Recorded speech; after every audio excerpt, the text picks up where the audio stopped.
Okay, so maybe I'll start with a few comments, and then we'll just get into a Q&A. This official video is to introduce the participants to a hackathon. This year we're trying an online version. This is the first time we're experimenting with this format given COVID-19 and restrictions in travel and so forth and so on. So as an introduction to the hackathon, we thought we'd put together this video to introduce people to what it is and what it's not, and what we should expect and what we can't or shouldn't expect from our time together. So my name, a quick introduction about me. So my name is Justin Kraemer. I've been working with the data now for several years. I helped construct the database so long ago. And if you choose and you're fortunate enough to participate, you'll be actually working with me and I'll be working with your team, I guess, to figure out your exact data needs and then give you the data you need to progress through the hackathon. And we'll talk more about what exactly is the hackathon in a moment. Vas, maybe I'll direct you, do a quick introduction and then pass the baton. Thank you so much. And so here I would like to start with introducing my wonderful t-shirt, which is the one we made in 2018 at the first real big research hackathon. So we do them several times, or used to do it several times a year before the 2020 pandemic. And so this one was the first self-standing hackathon organized by Justin, done extremely well.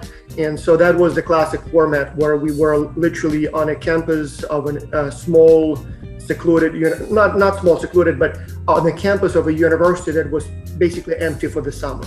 And so that allowed us to fully focus on research where we're not distracted by the conference, by the lights of the big or noises of the big city. We were able to do research and nothing else for those several days, staying at dormitories, eating at the student cafeteria, and then having some fun at night at the end of the day. And as Justin said, obviously, we cannot do it that same way this year, so it will be online, but we will try to replicate that environment, both in terms of research productivity, but also to me a very important outcome of that of those events was that we as people become a little closer together. And not only it develops nice collegial friendly relationships, but it also leads to more publications down the road. So hackathon is not only about that one paper that you will be working on during the hackathon, but the relationships you forge that you will use then to write many more papers after the hackathon. And so many of the people who attended those hackathons then had been co-authoring multiple authors, multiple papers with their co-authors after the event. Yep. Who's next? I could go next. Alex, would you like to go next? You want me to go next? I'll go ahead. So I've also been working with Xculture and for almost 10 years now, and with the hackathon again, basically since lacrosse and the first one we did. One of the second one we did, which was very nice and interesting, was in Copenhagen, in Denmark. And it was a very successful one, and we went and stayed also in a small bed and breakfast attached to a college, and spent our days going back and forth from the college and working on the research. My role, I see it more as I try to extend what we're doing with the hackathon. So I'm developing some software, sort of database, and a directory service. So as you join and take part in Xculture research projects and symposia and hackathons, you can also start to become part of a research community. So hopefully we'll be introducing some of that as well this year in this year's hackathon. Thank you, Alex. This is Michael Raisinghani, or Mahesh Raisinghani for the Texas Women's University. I am just like some of the newcomers that would be joining us this year. It would be my first hackathon or Xculture research marathon. Mainly looking from this kind of to build a community of support, work with people with like-minded research interests. And as Vas, Justin, and Alex have mentioned, the idea is to have this effort done with the necessary momentum to achieve the goals, be productive as much as we can, and if necessary, continue the research project if it is something that would go beyond the dates we've scheduled in July this year. So certainly looking forward to this, learning from each other. I think that would be exciting. I guess this is one opportunity that I think wish was available sooner than later for most of us. So I feel blessed about this, looking forward to working with the team. And I think this year, one additional factor that would be of value to all of us would be the introduction to the database. So we would know what data is available to work on the research problems we've identified as we go forward. Thank you, and looking forward to our meeting list this summer. Okay, so that's actually some very good introductory remarks, right? But like Michael said, the hackathon really is aimed at accomplishing a few things. And so yes, we're trying to find kind of connections with co-authors and build a community to support one another. But also, as indirectly mentioned, or maybe more or less directly mentioned, is that some of us get caught up in maybe everyday urgent items or events or charges or responsibilities. And as I think Vas mentioned, if you're an administrator or your teaching is your focus, sometimes it's very difficult to isolate some time within your schedule to focus on a paper and get it out, right? And so many of us, I think as Alex mentioned, we have projects sort of half done or 3/4 done, and they never reach the submission or perhaps even publication stage. So if you have several projects like that, this could be an outlet, not an outlet, but a means to get those past the finish line. If you're just having some ideas about X culture, for example, then maybe we can help you as well to start a fresh idea. But the goal is to have some intense time to really work on research and isolate yourself from those regular types of commitments that perhaps would delay the submission and ultimate acceptance of your research projects. A paper, from my experience, takes, let's say, around 100 hours of honest, actual work, to complete. And so the problem is that we usually don't have that time. And so we would spend a couple of hours today, a couple of hours next week. And so it takes a year or even longer to complete the paper. Here, the idea is that we jam all those hours. I'm not sure if we'll be able to put in a whole 100 hours in it, but at least we put several dozens of hours over a course of a few days, and basically, don't do anything else, just work on that paper just to get it done, to power through from the idea to the finished paper. Or if you have a paper that already has been started and you just need that final jolt to finish it, that's your opportunity, like a writing retreat, essentially, right? Okay, so we've described, some of us have participated before, and we've described our experiences and what we hope to get out of it. But perhaps, Michael, sort of as a new person to the group, you can represent the applicants who might also be new. Do you have any questions about the hackathon that might be floating in your mind that we can help you answer or understand better? Justin, so glad you asked. One thing in my mind is a lot of people might be coming from different disciplines. For instance, some might be in international business. Others, like myself, would be in MIS and e-business management, which does have international business as a reference discipline. For instance, the Global Information Systems course that I teach would be certainly having reference discipline, has a reference discipline in international business. So maybe in the application process, if the applicant would perhaps, one, mention the focus area for them, because many of us are required to publish in our discipline. AACSB, I know, requires that in order to get credit, we would have to publish in our area. So if I just had it in a international business journal, that wouldn't count. Whereas if I had it in something like Journal of Global Information Systems, that would be relevant and count. So the applicant mentions their area that they teach in or research in, perhaps a few research questions that just at the outset that would be of interest to them. That would help, one, with the selection process and also with the organization. Just wanted to ask the team, what are your thoughts on that? Because that may save time once the meeting starts we would have some idea of grouping with people with common interests. What are your thoughts on that? Can I say a couple of things before we get into the introductions? So it is important to perhaps say that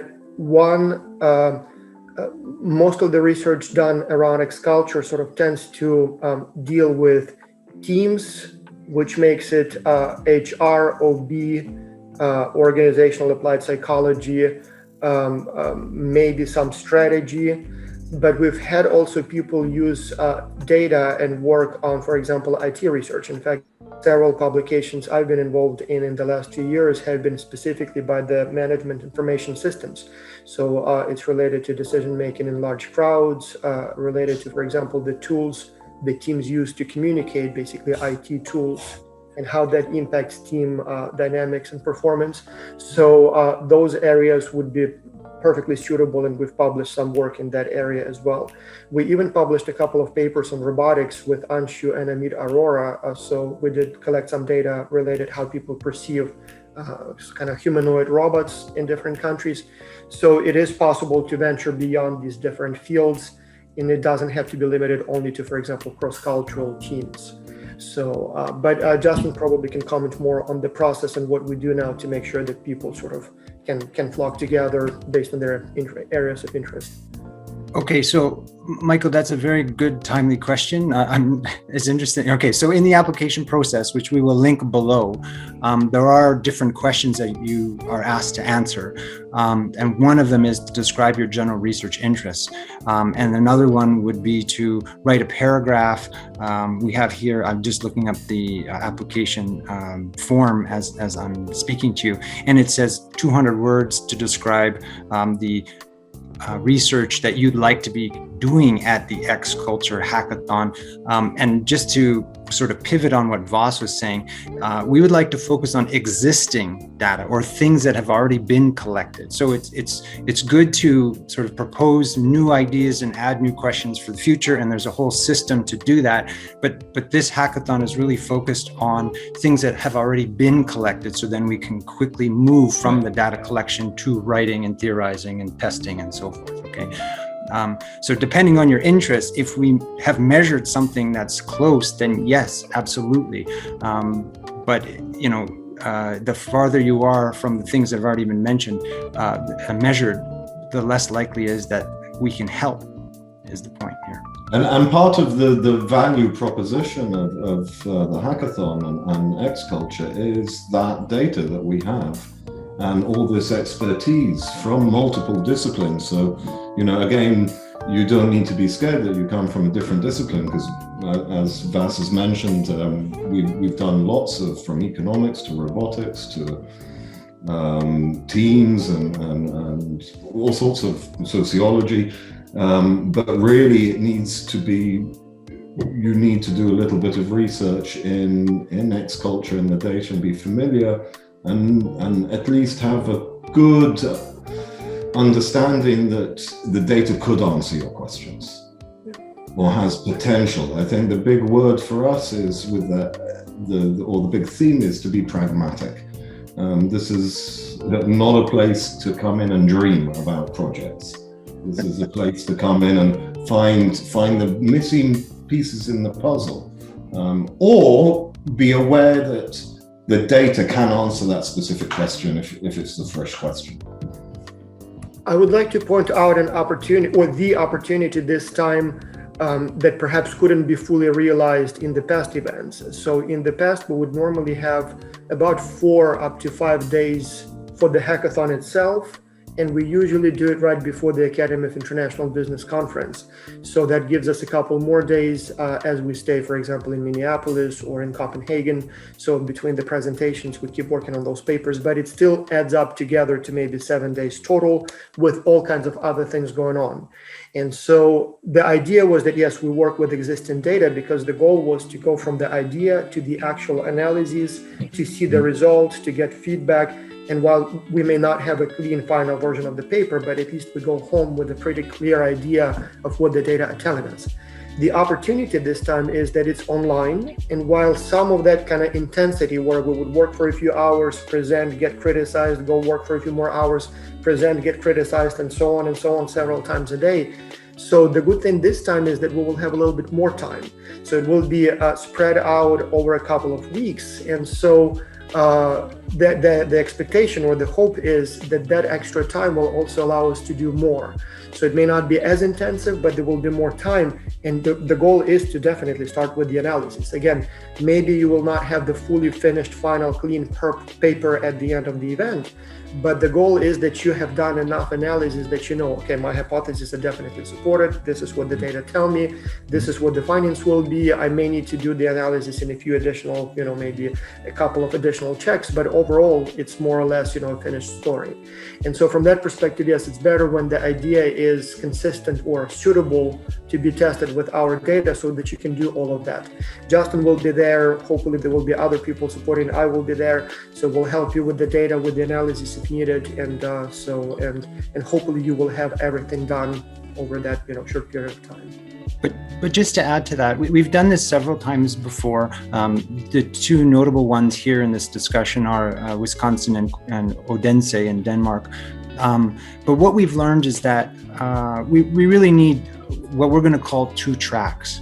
And so one is sort of the new people. Perhaps Michael would be included in that group. So we're going to call that the regular track. And there's going to be a specific day that the people in the regular track meet where myself, maybe Vas, maybe some others help you with understanding and familiarizing you with what has already been collected. So then in a subsequent meeting, when we get together as a big group, then you have a knowledge that you can use to facilitate some of these questions and tests when you meet people who already perhaps have some of that experience.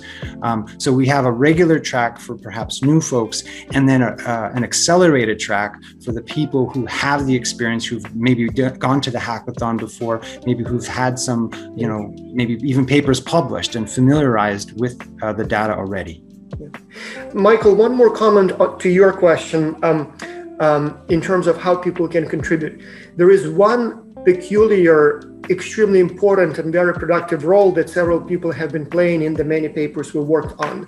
And so here I'm talking about, let's call it data analyst. So Lon Zhu has been sort of my go-to guy. Justin has done the same for some other teams. And so we're talking here about, we have a few people on the team who are extremely, extremely strong when it comes to methodology. So when I do a regression, they do some multi-level ANOVA, SHMANOVA, kind of very complicated stuff. And so I've been working with Lon Zhu. I think we published, I lost track how many have been published, and there are like another maybe half a dozen under review at this time. But so in many cases, he was able to contribute by literally writing the analyses. And so this is very convenient for the team that they now can focus on theory, on write-up. And it's also convenient for him. He does his analysis, and that's all he does for that paper. A very important contribution, definitely deserves a co-authorship, but also it allows him to be involved in those projects with a relatively sort of predictable, amount of work. So I do this, and then I get a co-authorship. Obviously, one of the challenges is that sometimes, the analysis don't come out the way they should be. And we've had a couple of cases where, for example, Justin did a lot of work and the rest of the team was moving a little slowly. And so they're the ones who invest that huge amount of time in the beginning. But what I mean here is that if you are very, like, for example, strong in methods, maybe you can perform that role no matter what field you come from. Or vice versa, we've had some people who are very good with theory. And so they would step in specifically to help the team build the theory, but they don't deal with the data. So there are ways, and in fact, the whole idea of doing it in teams is that we can sort of, divide the functions, divide the tasks by our areas of expertise. So like I would highly recommend inviting Justin as a co-author, whatever your team is, whatever your topic is, because he can do really good analysis. He knows the data, he can do it fast. So definitely something that will save you time and improve quality. At the same time, for example, if you want to work maybe on something more, that requires very big, solid theory. So there are, again, a few people we'll see who will be participating, who may be familiar with all that literature and theories, and they will help you go from simply an idea to a nice, solid theoretical paper. Obviously, empirical paper, but based on solid theoretical foundation. Excellent. So just to clarify then, Vas, I think based on your earlier comment, let's say the reference disciplines are strategic management, IB, and perhaps even some psychology involved. Let's say those three. Now, to have an expert in all those three reference disciplines would be one way to do it, but otherwise one would have to kind of find the relevant literature from those areas to form the basis, which would actually be then contributing to the hypotheses, which would then be subject to the methodology. So a person like Dustin, I believe you mentioned, would only come into play after we've identified the hypotheses. Correct? No, those people, or at least in my opinion, it could be. But in my experience, Justin, Lonju, whoever else is more kind of on the data front, they tend to be very, very responsible and involved in all stages. So while their job is primarily to do the data analysis, they always try. Like, for example, several papers we're working on with Lonju, not only he is trying to help with the data analysis and write-up as well, but in many cases what happens is I tell him, Lonju, can you please test if A affects B, for example? And he usually comes back in a few hours, days, and says, okay, I tested A does affect B, but I took the liberty also to see if C moderates A and B relationship. And it turns out it's a moderated mediation or mediated moderation. And because we have a multi-level data set, I also used HLM and not something else. So in many cases, they contribute a lot to the development of the paper in other areas beyond data analysis. Again, we'll see who else will be in that role in the future, but the people so far who have been doing it have been very, very responsible and involved in all possible steps. One thing, if I may share here, since we're talking about research, can you see my screen with the white paper? I mean, white. Yeah. So if you go for researchers here and you click on research projects, you will see the list here of the papers that are currently in development. So some of them, I believe there are a few of these that have been published and should be removed from the list. And then there are several that are under review. But that's basically the list of papers we have been working in the past couple of years. And here you can see the published ones that I updated. But that should give you a pretty good idea as to what kind of research we do. So it will not be a comprehensive list of possible topics, but it will give you a pretty good overview of what topics, at least so far, have been popular. That's very helpful. Thank you. Go to xculture.org for researchers and then projects. That's a very informative page if you are still trying to figure out if it will work for you or not. Okay, thank you. Okay, and all these links to the research, current projects and the application form, we'll provide those. That's not a problem. But one thing I did want to highlight in this chat, I guess, is the fact that we're trying to set the application deadline for May 15. So that gives us some time, because right now it's April. So that gives you about 3 weeks to determine whether you would like to join us in this adventure. I guess we have a timeline. So a week later, we give you the okay, whether you kind of made it into the regular track or the accelerated track. And we can share those details with you. But essentially, the core of the hackathon runs from June 19th, which is a Saturday. That is the introduction to the data for the regular track, and it's optional for the accelerated track. Then we take off a few weeks because it's the beginning of July. I know in Canada, there's Canada Day. In the United States, there's Independence Day. So there's a few things going on in the first few weeks of July. Then we come back on July 10th. That's our first day as a large group. So both tracks come together. This is where we share our research interests. We brainstorm to improve some ideas. We form the preliminary teams. Perhaps some of us are on multiple teams and so forth. Then between July 12th and 16th, which is a Monday and Friday, for that work week, I volunteered to meet with the teams that think they need help understanding and selecting or subsetting the data. So that's what's going to happen during that week. And then we come back as a big group on July 17th, which is again a Saturday, to present our ideas, to maybe describe some of the analyses that we'd like to conduct, get some feedback from the other players in the hackathon, and then maybe for the rest of the day go and work on our own. We check back on the Sunday, which is the 18th, and just to see how it's going. Maybe there's some problems that we've encountered. Maybe there's some limitations that we did not understand. So we can all help each other on the 18th as well.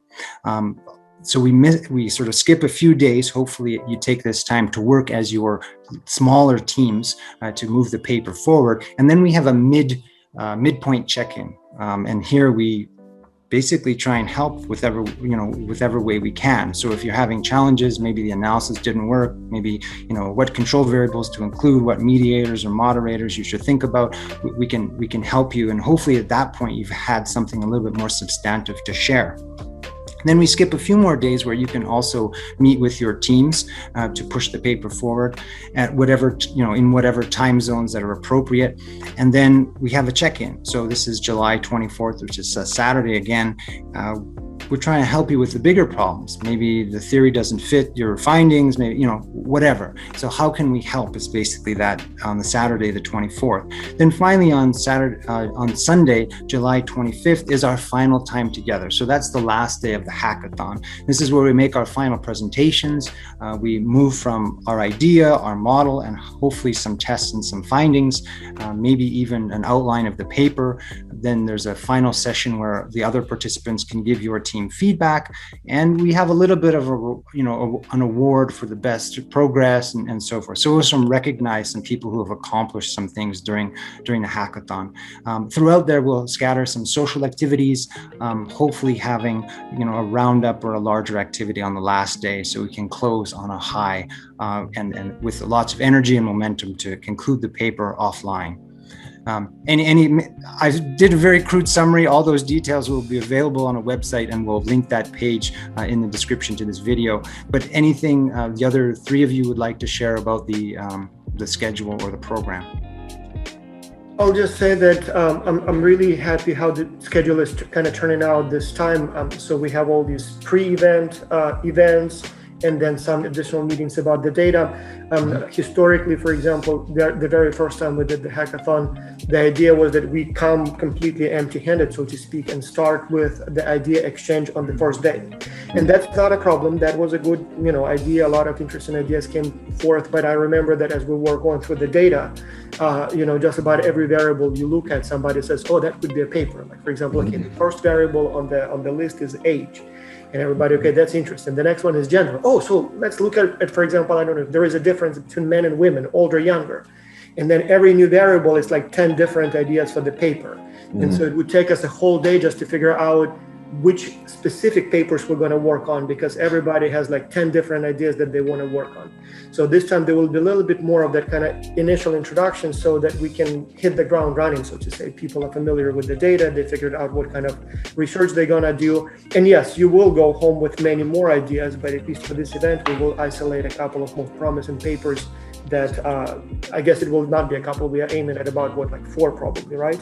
So there will be maybe hopefully around 4 papers with each having 2-3 co-authors, something like that. And so we'll see how things go in that respect. So, and then yes, there will be some additional meetings again with people who perhaps help you specifically with the data. And yes, we're planning some social events too. Again, some of the most memorable moments from the previous events were as we are going on that shuttle from Minneapolis to Wisconsin. A little thing, but you're stuck for 3 hours in a bus, and you talk about things, you joke about things, everything's interesting.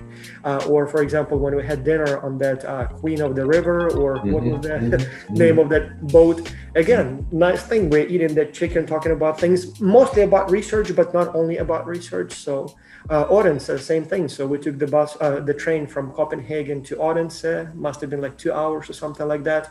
Again, you have this nice unstructured time when you talk about many things, and that's where some of the most interesting ideas often came from.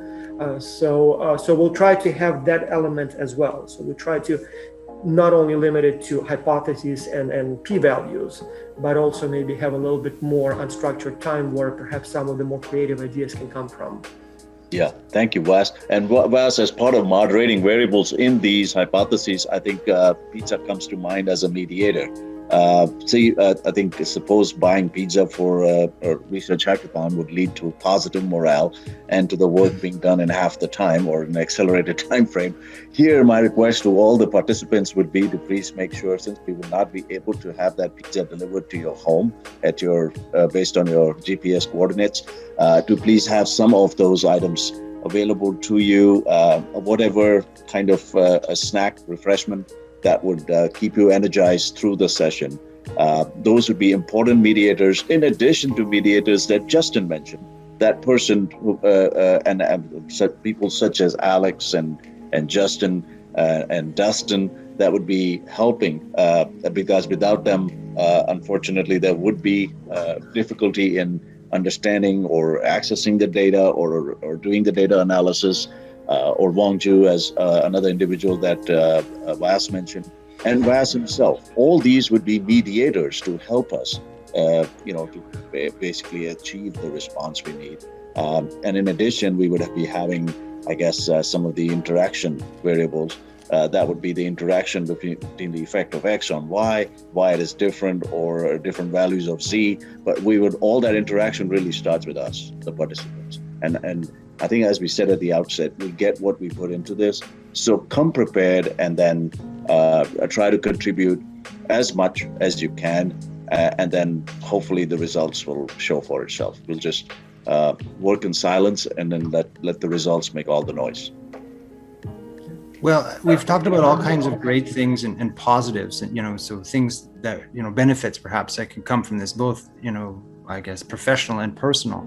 But I don't want to be the bearer of bad news when we kind of move the discussion to the next stage, and that is to cover some of minimal costs. In the past, we've asked several $100s because we've been on site and so forth, and providing refreshments and that Michael has mentioned. But online, our costs are somewhat limited, right? And so the price that we're going to request from participants is much lower. So it isn't documents, and we can talk about the details of that.